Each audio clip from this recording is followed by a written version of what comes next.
session 2.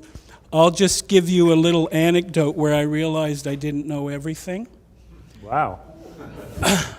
I'm with Jon, and I'm quite proud of my chronology of Hubbard's life. And I soon realized when I couldn't remember certain dates that he had a better memory than me. And then I said, but you know, I have this 18-page chronology, which I was really proud of. And Jon told me that his was around 400. But actually, mine's bigger than yours. Yeah. But actually, I just got my assistant to reformat it. So it's not 400 pages. In a normal font size in Word, it's 500 pages. I don't like to boast, though, you know. So welcome these two men, would you?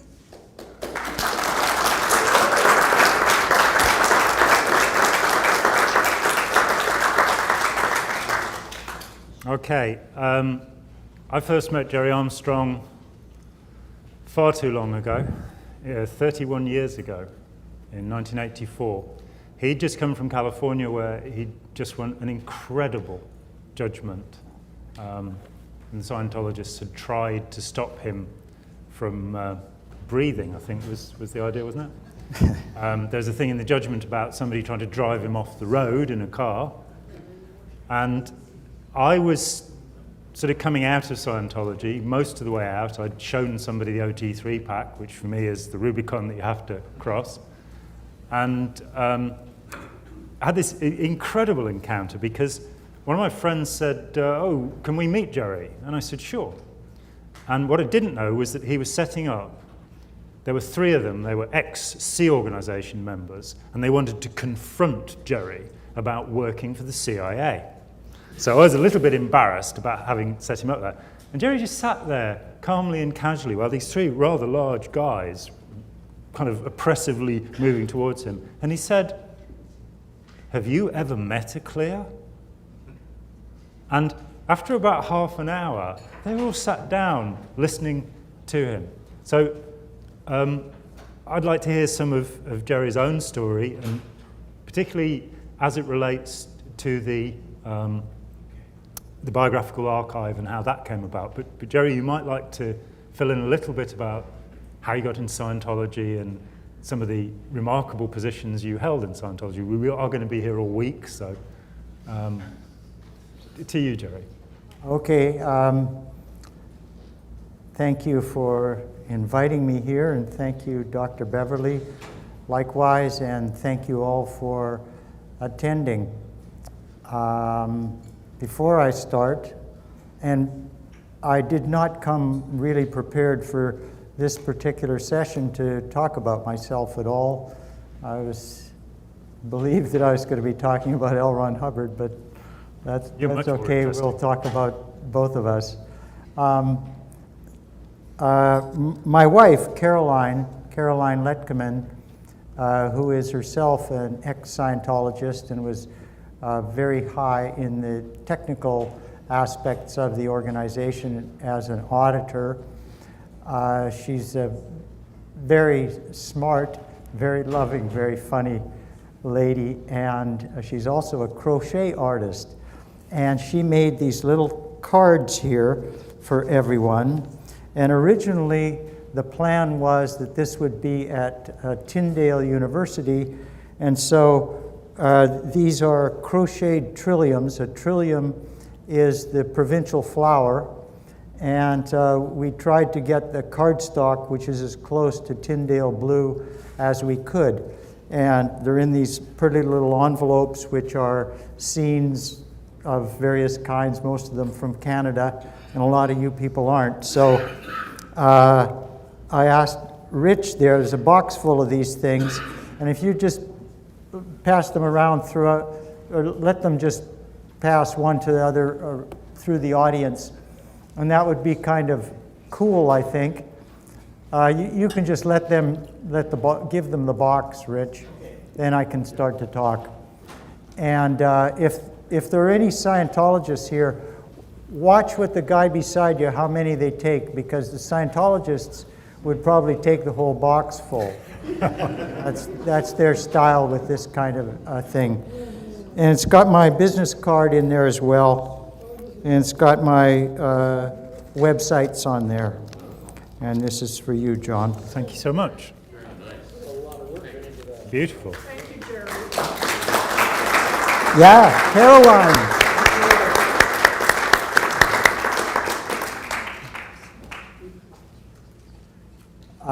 Okay, well, I got into Scientology in Vancouver. I'm from the town of Chilliwack. And by the way, are there Tyndale students here now? Yeah, one. Okay. Two. They're going to come different times of the day. Okay. Okay, you people who are Canadians, you would know where Chilliwack is, and that's where I grew up. And after high school, which I flunked out of, I went logging for 4 years, and it was when I was logging that I heard about Scientology and got involved. And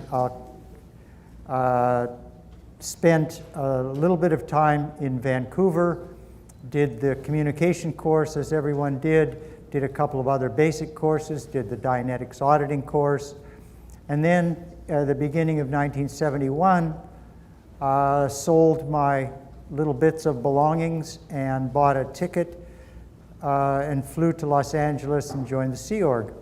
Spent a couple of weeks, I guess, on the Bolivar, which was a station ship that the Sea Org had at that time, and then I was flown to the Apollo, which was at that time in Morocco. And so that's the beginning of 71, and I spent the next 4+ years on board until the fall of 1975.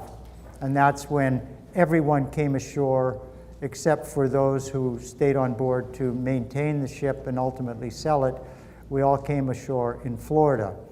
And on board, I was first of all the storesman, and then I became I was posted to the deck project force over the side of the ship, chipping and painting the ship. And then I was posted as the ship's driver.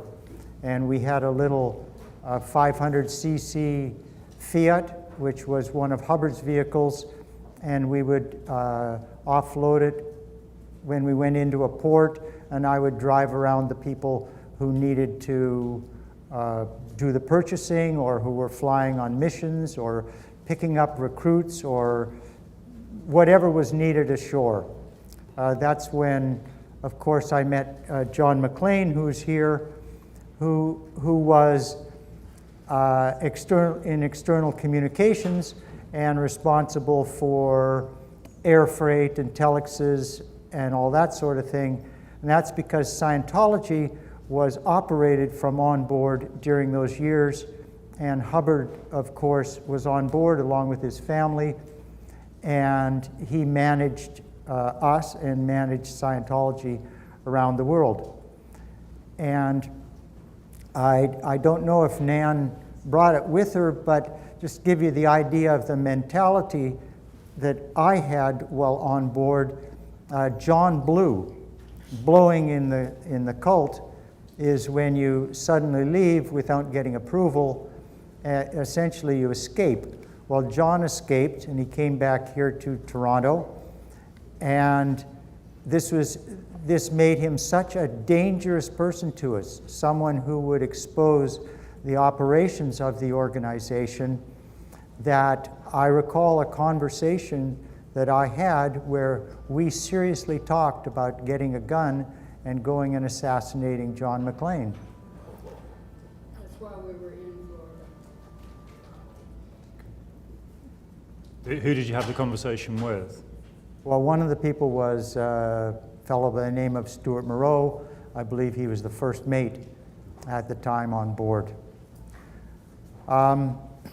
So I was the ship's driver for about a year, and then I was posted as the legal officer, or we called it the ship's representative. That's how we told the local people what the position was. Oh, talk to the ship's representative. Oh, that's me. And I was on that post for about 2.5 years. I was responsible for legal matters, the ship's documents. I had control of everyone's passport. When everyone came on board, they submitted their passport, and they could not get off the ship, obviously, because we're in a foreign country. We held their passports. So they really had to escape, and there were a number of escapes during that time, and I was also responsible for getting people back. I dealt with customs and immigration, the police, the harbor officials, and that sort of thing. And of course, I dealt a great deal with Hubbard personally. So I would see him on virtually a daily basis. And then I became, for a while, the port captain, who has underneath him the public relations officer, the legal officer, which I had been, and intelligence. And then I was not really good.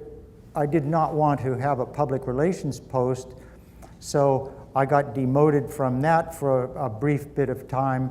And then after we sailed from Europe to the Caribbean, I was the intelligence officer on board. So during my last period of time on board, I was intel, and then briefly when we were in Daytona Beach, I was the intelligence officer at the Daytona Beach operation, which again, Hubbard was at. The Sea Org was an incredible experience. In a way, it was terrifying, and I believe that I was in a state of fear virtually the whole time. Fear of getting busted from post, fear of letting the Commodore down, fear of doing something that would adversely impact Scientology, and fear of being labeled a suppressive person.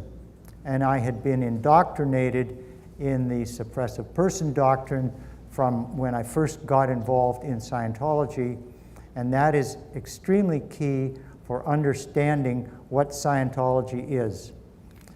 The Hubbard taught that anyone who threatened the organization in any way was what they called a suppressive person, and that equated with being a sociopath, a psychopath, responsible for all the evils of the world. They were not redeemable. They deserved no civil rights, and they were enemies of mankind and enemies of Hubbard. In actuality, what such a person is simply someone who tells the truth about Scientology operations, tells the truth about Hubbard, tells the truth about Scientology, the philosophy, anything about it. If you told the truth, you were labeled a suppressive person and you became a target. If Dr. Beverly is here, that is one of the reasons why I am critical of a lot of the new religious movement scholars who claim that apostates, that is, people who leave one of these new religions like Scientology and speak out, that is, tell the truth, are not to be listened to. So, in a way, they tie into and support the suppressive person doctrine of Scientology. Suppressive persons are the very people who should be listened to because they're the people who are telling the truth. So, after Daytona Beach, I was again briefly demoted. I was, even though I can't type, I became the typist and typed these directives from Hubbard having to do with the setting up of the Flag Land Base, which is in Clearwater, Florida. Hubbard ran that whole operation. Now, of course, the Scientologists admit that he ran the whole thing, but back then, his involvement, of course, was hidden, and anyone who said that he was running Scientology or running the setup in Clearwater was attacked. Then I was assigned to Hubbard's External Communications Bureau and was responsible for his telexes, for his all of his written communication. It came via me, and this was in an apartment complex that we had in Dunedin, Florida. After that, I was sent on a mission to set up a staging, I guess we call it a staging area, which was in another apartment complex in Culver City, California. And that was a time when Hubbard was intending to move to California, and they were involved at that time in the purchase of the properties in La Quinta, California, where he ultimately moved sometime, I guess, in not the end of 1976. But at this time, I got in an argument with Mary Sue Hubbard's communicator, Nikki Merwin, and told her to essentially get lost. And so Hubbard had the U.S. Guardian's Office, a couple of their personnel, pick me up and take me to what is now Celebrity Center, but at that time was the Fifield Manor, which was the Guardian's Office operation, and I was locked up for a couple of weeks on the 5th or 6th floor, I forget which, of that building, and kept under guard. And then I was flown to Clearwater, and along with my wife at the time, I should talk a bit about Terry, assigned to the RPF. So Terry and I were the founding members of the Clearwater RPF. There was not an RPF at that time. We just interject for those who are not cognoscenti of Scientology. That's the Rehabilitation Project force, which is a labor camp, basically, where people are, humiliated and forced to work impossible hours and, basically treated as scum. Right. Terry was L. Ron Hubbard's senior messenger. She was in charge of all the messengers and had been with Hubbard for several years. At that time, the messengers were mainly young teenage girls, and Hubbard was surrounded by these young girls who held his ashtray, lit his cigarettes, dressed him in the morning, and ran his messages for him and helped him run Scientology. So we had a big double wedding on board, and Hubbard gave away the brides. And I just mentioned one silly little anecdote, again to demonstrate kind of our mentality and Hubbard's mentality, and that was when at the party after the marriage, we gave him the gifts. That's funny. So Terry and I were assigned to the RPF. I was there for 17 months. During most of it, I was the RPF bosun. So I had underneath me up to 80 people who were assigned through that period to the RPF.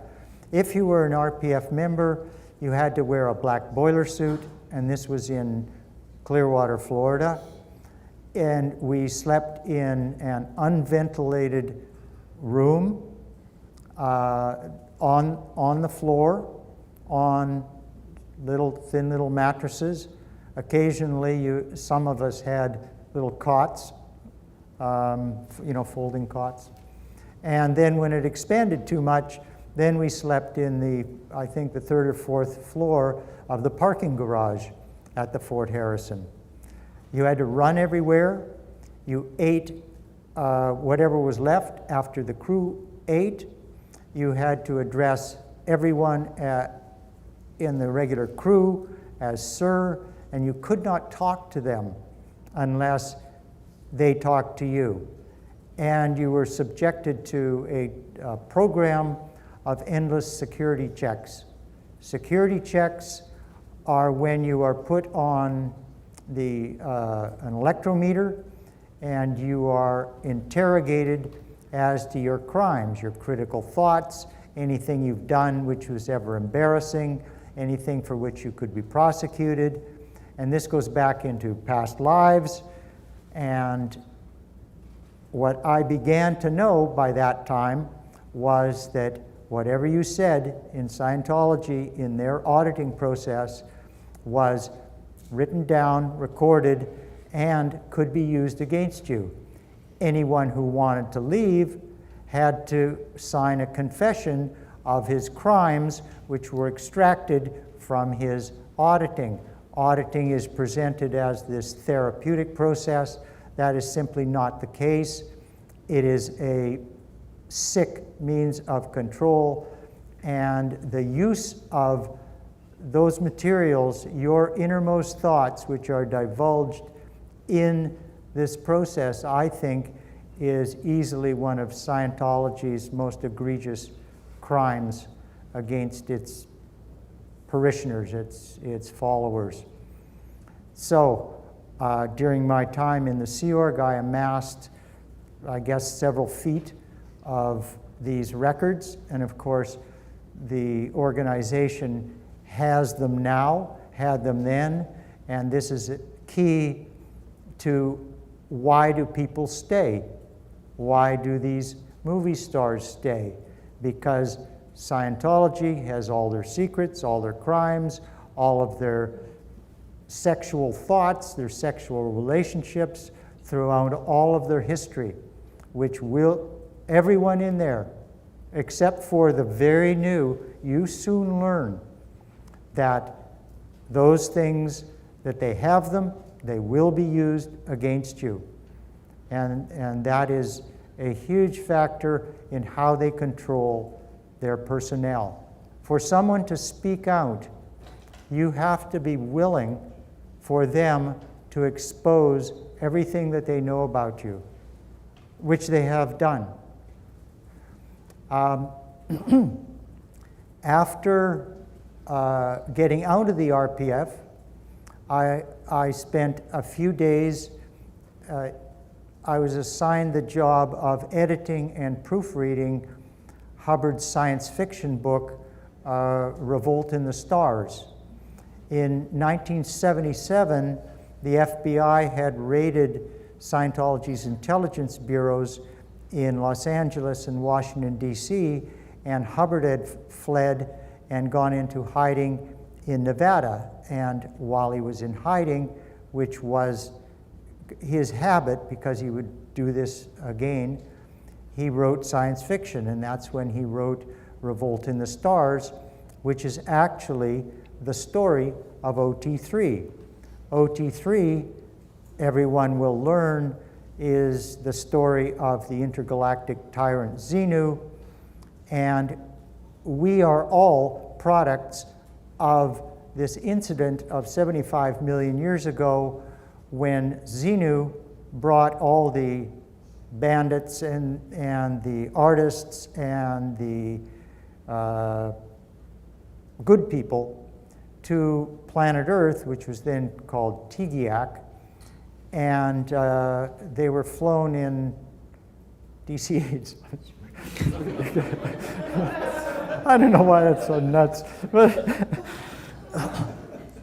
and brought to planet Earth and deposited in volcanoes. This is all true, by the way. Deposited in volcanoes, and then they had hydrogen bombs dropped on them, and they were blown up, and then they were implanted with the programming which we all have today. The human condition according to Hubbard, is as a result of this implanting 75 million years ago. Where also, of course, Jesus was implanted as an invention, though Scientologists even this week are saying to Jim Beverley that Scientology is completely compatible with Christianity. Right, in the same way Satanism is. Yeah.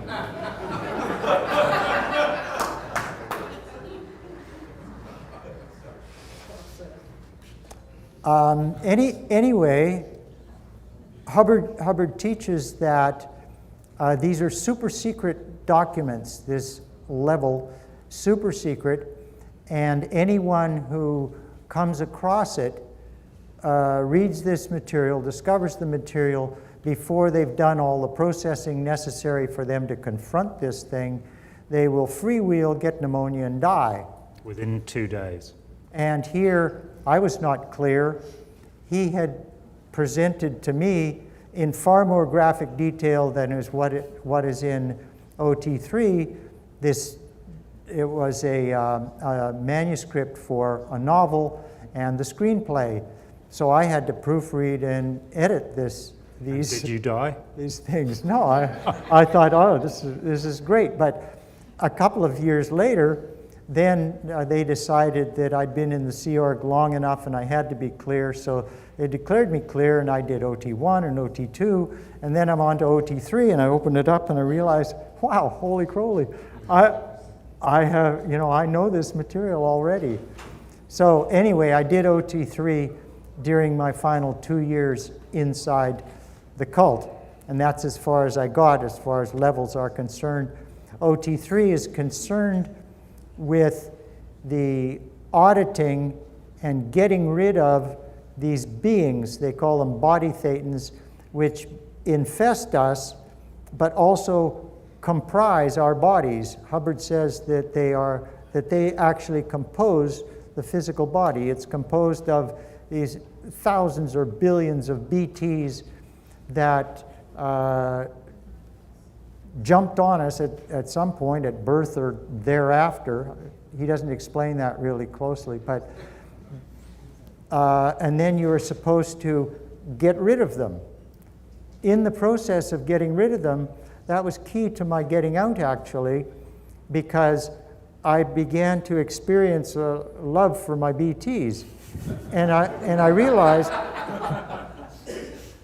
that the getting rid of, casting somebody out of your space is really one of the evils that we can do to somebody. So we were doing this kind of mental process. You put your attention on your BT, body thetan, on your kneecap, and then you intend it to go through this implanting and the volcano and the DC-8 trip and all of that, and then they are supposed to leave. And then you are supposed to be free from overwhelm, and you get rid of all the problems that are supposedly, that are bugging you and keeping you from being all powerful. There is a bit of a problem with this if your body is actually composed of them, because of course you will lose parts of your body in the process. Right, well, he actually says that, your body becomes kind of transparent at some point. I haven't seen that personally. But. Yeah, well, that's why. It's transparent. Okay, so out of the RPF, I did that, and then I was flown to. I did that in Clearwater. I went to California. I was briefly in Los Angeles, and then joined the new base, which was set up at that time in La Quinta, California. So in the California desert, La Quinta, and the Sea Organization had a number of properties in La Quinta and Indio, and there was, I guess, 100, 150 of us there, and we started shooting movies. When Hubbard was in Nevada, he'd written a number of these training movies, and so the whole crew was involved in some aspects of shooting movies. I was initially the props in charge. I became the sets in charge, so I was building sets. And then I became the services officer or services in charge. I became the assistant producer, and I acted in several of his movies. I was the location scout for a while. We did that for a while, and then I was one day, and this is when he was sick. He apparently had some kind of a problem, embolism perhaps, but we were assigned to do movie drills, and I did a voiceover for this little short thing we were doing of somebody setting up a light. They were doing what he called gaffer drills. So they were setting up a light and setting down a light, and I did this voiceover, and it was sort of corny that we were doing a film of somebody setting up and down a light. So I did it with this Barnum and Bailey, he called Barnum and Bailey beingness. So I was like a ring announcer, ladies and gentlemen, kind of thing. And I thought it was fine. I thought it was actually complimentary of him, but the messengers took it back to him, and he decided that we were mocking his movie making and ridiculing it. And so I was again assigned to the RPF along with 5 other people for the crime of joking and degrading. And that is because joking about Hubbard, about Scientology, about those sacred subjects was taboo and punishable within the organization. So I spent the next 8 months in the RPF again, and it is, as John says, it's a re-education camp. So you are re-implanted, you are reprogrammed, and it really is to break the independent will of an individual, which it does fairly successfully. But I got out of the RPF again, and now we are at Gilman Hot Springs, because the La Quinta property was blown.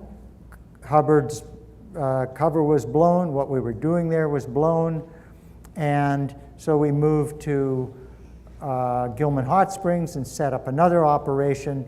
And at that point, after getting out of the RPF, or the day I graduated from the RPF, my wife at the time, Terry, came to me and said that essentially she had been ordered, she either had to get rid of me or she could no longer be in the CMO, the Commodore's Messenger organization.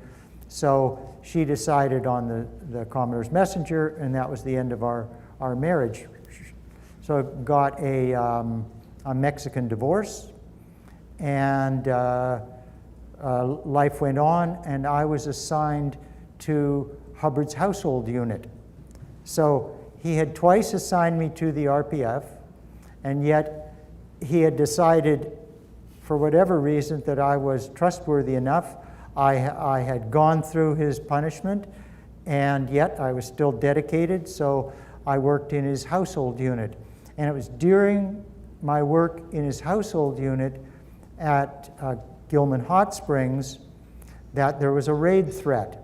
Now, obviously, there had been raid threats in the past, and during those times, people scurry around, gather up anything which is incriminating, and destroy documents, destroy evidence. This, of course, followed after the 1977 FBI raid, where the FBI took away tens or hundreds of thousands of pages of documents which indicated a great deal of criminality was going on, and for which 11 of Scientology's top intelligence personnel, including Mary Sue Hubbard, were prosecuted and ultimately imprisoned.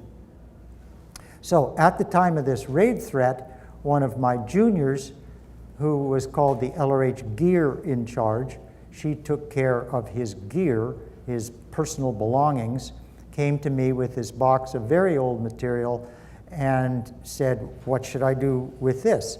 And I looked at it, and I realized that this was not really anything which was incriminating. What we were looking for and destroying was any evidence that Hubbard had been to the property, intended to live at the property, ran Scientology, or directed Scientology finances, all of which he did. So these were very old materials, and I think some of the first things that I saw were Hubbard's Boy Scout book, correspondence between him and his grandfather, and correspondence in his family that even predated his birth. So I said, no, don't destroy these. These have historical value, to say nothing of collector's value.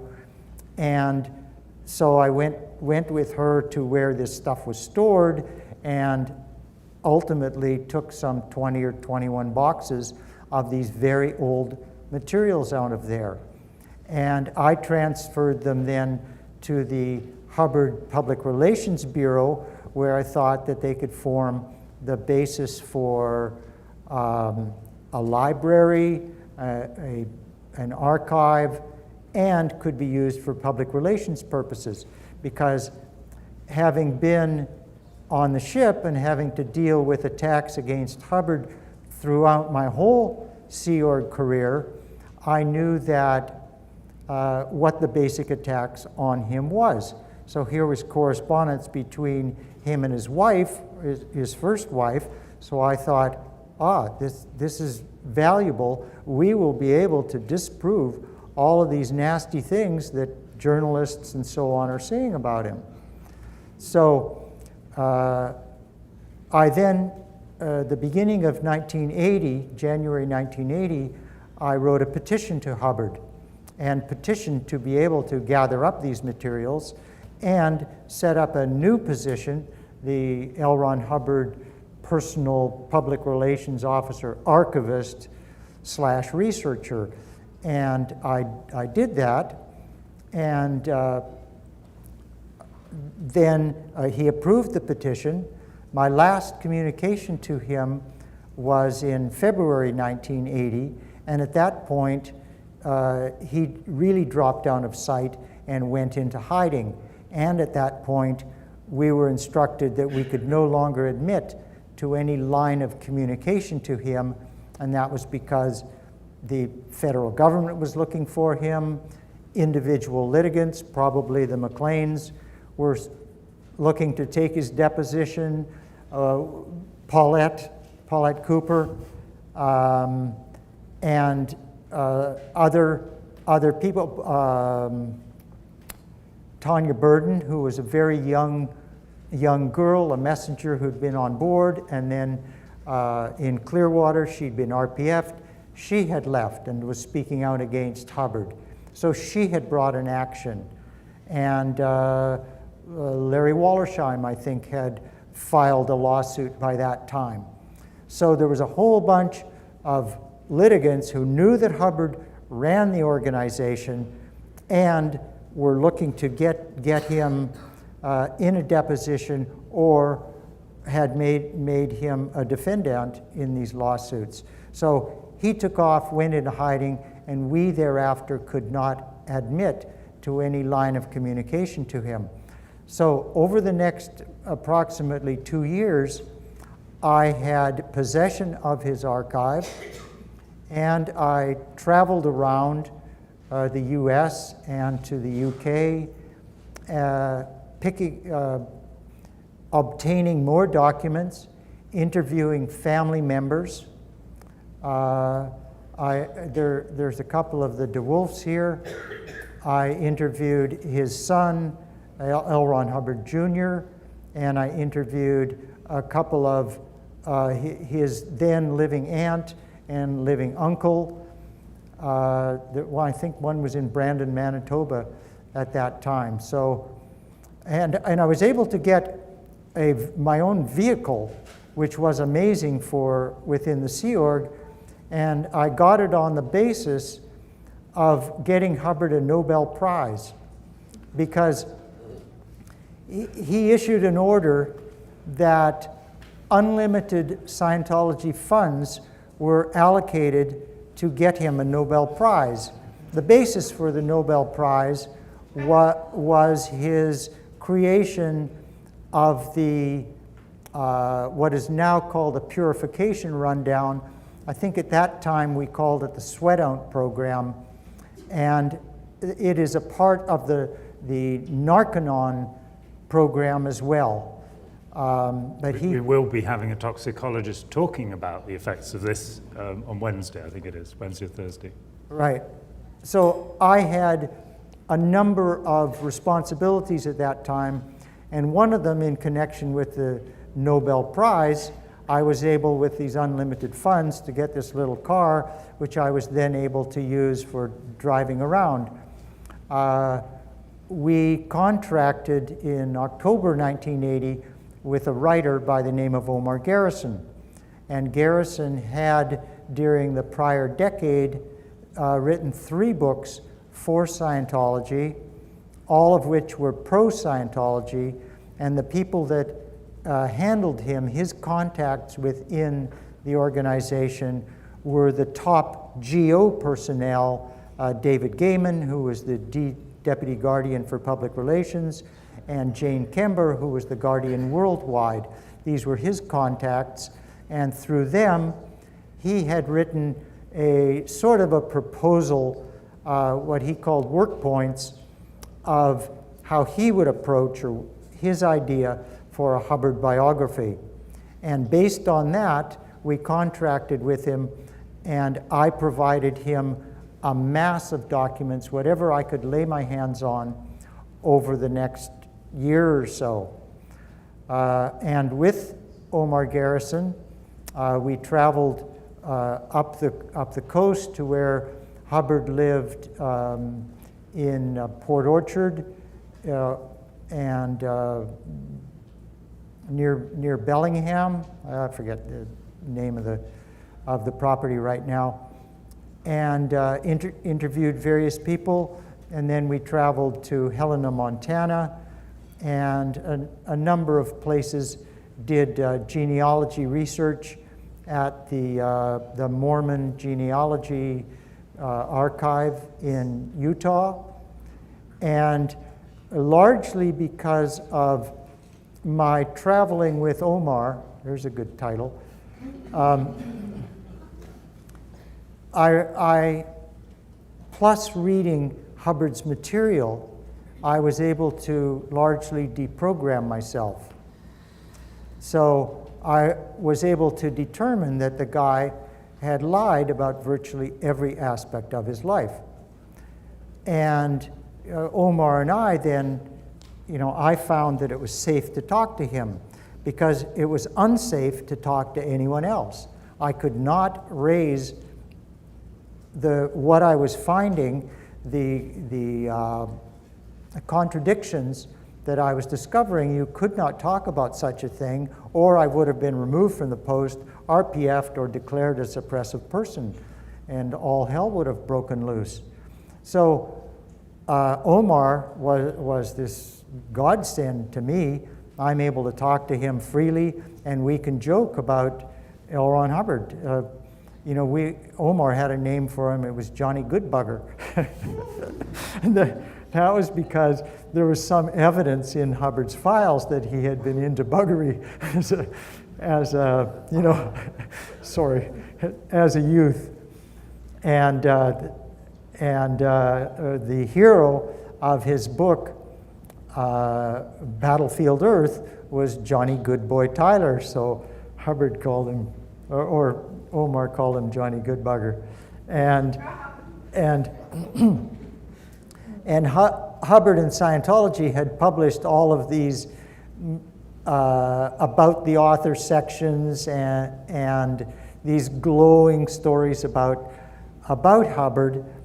And they continued to publish them. And so I would get a new one of these, and Omar would get it. Oh, great, more truths, because they're usually labeled, the truth about L. Ron Hubbard.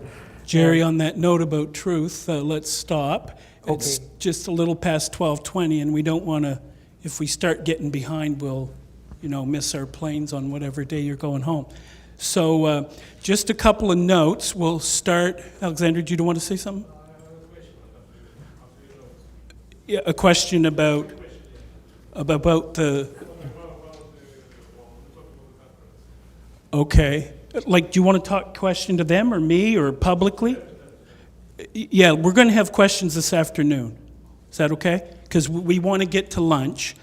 Here's the thing about Wi-Fi.